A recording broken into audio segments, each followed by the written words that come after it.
Pemerintah berencana menaikkan pajak pertambahan nilai atau PPN dari angka 10% menjadi 12% untuk kebutuhan pokok. Rencana itu tertuang dalam draft RUU Perubahan kelima atas Undang-Undang Nomor 6 Tahun 1983 tentang Ketentuan Umum dan Tata Cara Perpajakan. Namun wacana itu menuai keresahan dan penolakan dari masyarakat. Lalu apa dampaknya terhadap daya beli masyarakat dan perputaran roda ekonomi di Indonesia? Kami akan membahasnya bersama Ekonom Center of Reform on Economics Indonesia. Ada Yusuf Rendy Bandlet. Selamat malam, Bang Rendy. Malam, Mbak Stefani. Oke, kita ngomongin pajak. Masih wacana, tapi udah bikin warga teriak di luar sana ya. Ini mulai dari pajak bahan pokok sampai di sektor pendidikan. Apakah perombakan aturan perpajakan ini cukup relatable atau bisa diterapkan di kondisi perekonomian sekarang di masa pandemi belum stabil dan seberapa perlu sebenarnya? Iya, tentu kalau kita berbicara perlu, kita ingat bahwa di tahun depan sebenarnya kan pemerintah ingin melakukan konsolidasi fiskal ya, artinya defisit anggaran terhadap PDB yang di tahun ini di kisaran 5%-an, di tahun depan itu ditargetkan bisa turun di kisaran 4%, di kisaran 4,7% gitu ya. Nah, tentu untuk membiayai ini pemerintah harus mencari sumber-sumber pembiayaan baru ya, apalagi kan di satu sisi tekanan untuk tidak menambah utang itu juga relatif besar, sehingga salah satu kemudian cara yang digunakan pemerintah yaitu dengan mengajukan reformasi ketentuan umum perpajakan, dan kita melihat sebenarnya masalah reformasi ketentuan umum perpajakan ini juga dilakukan oleh negara-negara lain ya, artinya banyak negara yang melakukan perubahan atau penyesuaian dalam tarif pajak. Nah, tapi yang kemudian menjadi semacam hangat, tadinya kan diskusi mengenai PPN ini hanya terbatas ke apakah cocok gitu ya tarifnya naik menjadi 10, tadinya diskusinya 10 menjadi 15. Kemudian diskusinya berkembang menjadi apakah kita harus menerapkan single tarif atau multi tarif, karena banyak juga negara yang menerapkan multi tarif ya untuk PPN ini sendiri. Lalu tiba-tiba muncul diskusi baru yang kemudian menjadi bahan diskusi publik mengenai pengenaan PPN terhadap barang-barang kebutuhan pokok gitu, yang tadinya dijamin oleh pemerintah untuk tidak dikenakan. Nah, saya kira ini yang kemudian menjadi masalah karena kita tahu sendiri dengan asumsi ya bahwa ini dikenakan, tahun depan itu sebenarnya timeline-nya yang disusun oleh pemerintah masih timeline pemulihan ekonomi. Jadi tentu kita tidak bisa berharap kondisi pemulihan ekonominya ini bisa kembali seperti misalnya sebelum terjadinya pandemi gitu ya. Tentu kesejahteraan masyarakat, kemudian daya beli, saya kira masih menjadi pertanyaan besar, apakah kemudian akan kembali seperti sebelum terjadinya pandemi. Dan inilah yang kemudian menjadi semacam terjadinya resistensi ya dari masyarakat ketika isu ini muncul gitu. Banyak masyarakat yang kemudian tidak setuju karena kondisinya memang bagi mereka belum menguntungkan gitu. Mereka merasakan bahwa tahun depan itu akan relatif masih terasa ya efek dari pandemi COVID-19 ini.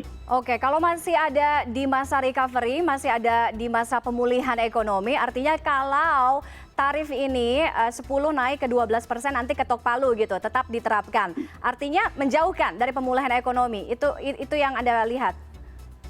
Iya kan, kita tahu bahwa ketika misalnya PPN ini dikenakan, ya kita asumsikan ya ditangkap ketok palu, tentu pemerintah, maksud saya pelaku usaha, perlu melakukan penyesuaian ya, penyesuaian terhadap pembentukan misalnya harga pokok produksi dari suatu barang. Misalkan kita sebutkan beras misalnya atau apa yang kemudian di dalam bahan kebutuhan pokok itu. Nah, tentu penyesuaian ini yang kemudian muaranya nanti akan ditanggung oleh konsumen gitu.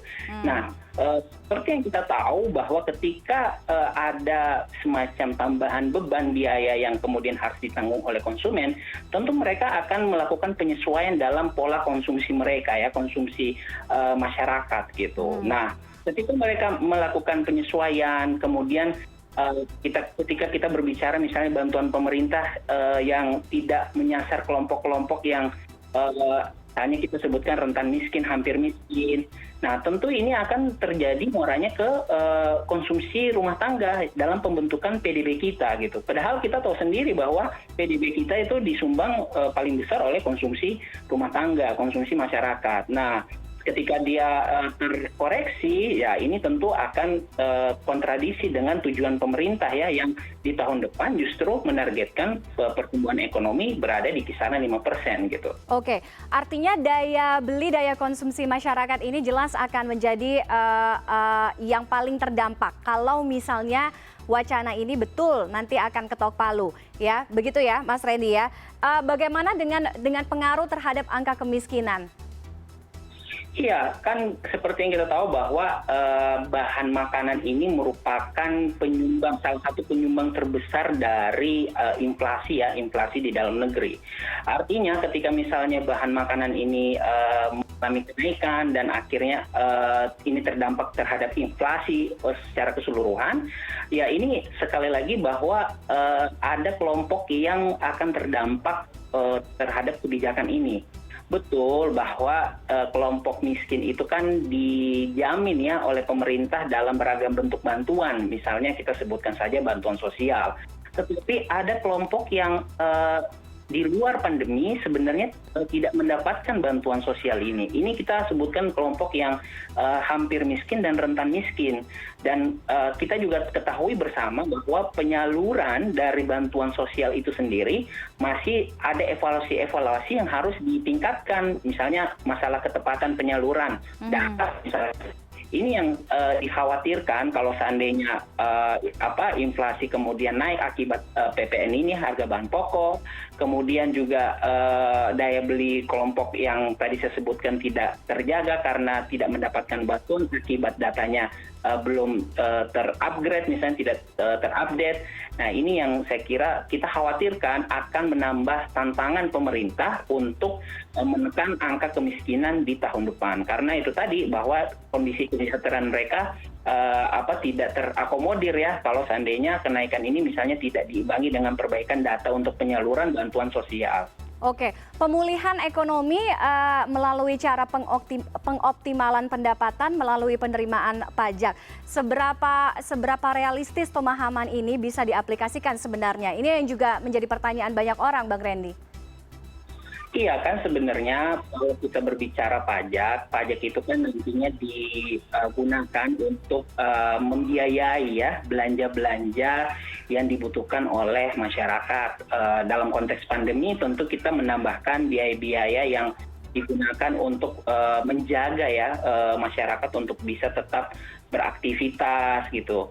Nah, inilah pentingnya ya perpajakan penerimaan pajak dalam membiayai belanja-belanja tersebut gitu. Nah, tetapi memang untuk kondisi Indonesia konteksnya agak relatif sedikit lebih rumit ya, karena sebelum pandemi pun kita lihat rasio pajak kita masih relatif lebih rendah gitu. Padahal kita tahu bahwa di tahun 2016 ada program tax amnesty yang tadinya ditujukan untuk menaikkan rasio pajak, tetapi ternyata rasio pajak relatif tidak bertambah secara signifikan ya. Jadi kalau kita melihat sebenarnya tujuan dari pajak itu untuk membiayai belanja gitu, tetapi sekali lagi bahwa ketika tujuan ini dialihkan ya untuk misalnya mengambil pajak ke barang-barang yang sifatnya basic needs ya, seperti misalnya tadi barang kebutuhan pokok, dan kemudian ada juga wacana jasa pendidikan. Ini yang kemudian saya kira agak kontradiktif ya, apalagi dalam proses pemulihan ekonomi di tahun depan. Yang kontradiktif juga yang disuarakan oleh netizen, oleh warganet di lini masa mengenai isu ini. Di satu sisi akan ada wacana, ada rencana untuk penerapan pajak di kebutuhan pokok atau di bahan pokok. Tapi di satu sisi ada juga nih relaksasi pajak untuk golongan menengah ke atas. Anda juga melihat gap ini? Ya, tentu kita perlu membedakan ya. Artinya ada beberapa pos pajak yang diberikan untuk kelompok menengah atas. Misalnya kita sebutkan PPNBM yang pembebasan. Tetapi yang kita perlu ingat kembali bahwa insentif pajak ini kan diberikan di tahun ini ya. Artinya ini untuk memulihkan perekonomian di tengah pandemi. Di tahun depan sebenarnya saya lihat beberapa kebijakan sebenarnya ada yang sudah relatif adil untuk beragam kelas. Artinya di sisi lain kita mendengar isu PPN bahan pokok, tetapi di sisi lain kita juga mendengar ada isu wacana untuk menaikkan PPh untuk kelompok pendapatan di atas 2 miliar kalau saya tidak keliru, dengan tarif PPh di kisaran 35%. Jadi sebenarnya kalau kita lihat beberapa kebijakan itu relatif adil gitu ya untuk kelompok beberapa kelas, tetapi sekali lagi bahwa ketika misalnya ini kemudian masuk ke isu pengenaan PPN terhadap bahan pokok, dan di sisi lain kita melihat ada beberapa negara yang sebenarnya mengecualikan PPN tapi bisa perform ya dalam hal misalnya menaikkan rasio pajak, ini yang kemudian menjadi tanda tanya dan akhirnya dipertanyakan oleh netizen. Oke, jadi saran Anda Bang Randy tidak sama sekali, tahan dulu atau oke bolehlah? Kalau kita berbicara PPN untuk bahan pokok, saya melihatnya memang ini tidak sama sekali ya, artinya harus ada jaminan bagi pemerintah untuk masyarakatnya, warganya untuk terjamin untuk bisa mendapatkan bahan pokok. Setidaknya ketika mereka belum bisa membantu dalam bentuk bantuan sosial, ya tidak usah dulu ditambah bebannya. Tetapi yang perlu saya garis bawahi lagi bahwa agenda reformasi perpajakan itu memang harus tetap jalan ya di tahun depan. Entah itu memang misalnya menyasar PPN dengan tarif 12%, atau misalnya mengenakan multi tarif untuk beberapa produk barang dan jasa. Tetapi jangan kemudian ini menjustifikasi untuk bagi pemerintah untuk menerapkan pajak bagi barang-barang yang sekali lagi saya sebutkan basic needs ya, barang seperti bahan pokok dan juga seperti jasa pendidikan. Oke, kita akan pantau seperti apa perkembangan wacana ini, apakah akan menuruti saran Anda tidak sama sekali atau tetap maju jalan nantinya. Terima kasih Bang Yusuf Randy Mandilat sudah bergabung dengan CNN Indonesia Connected malam hari ini. Selamat malam. Selamat malam.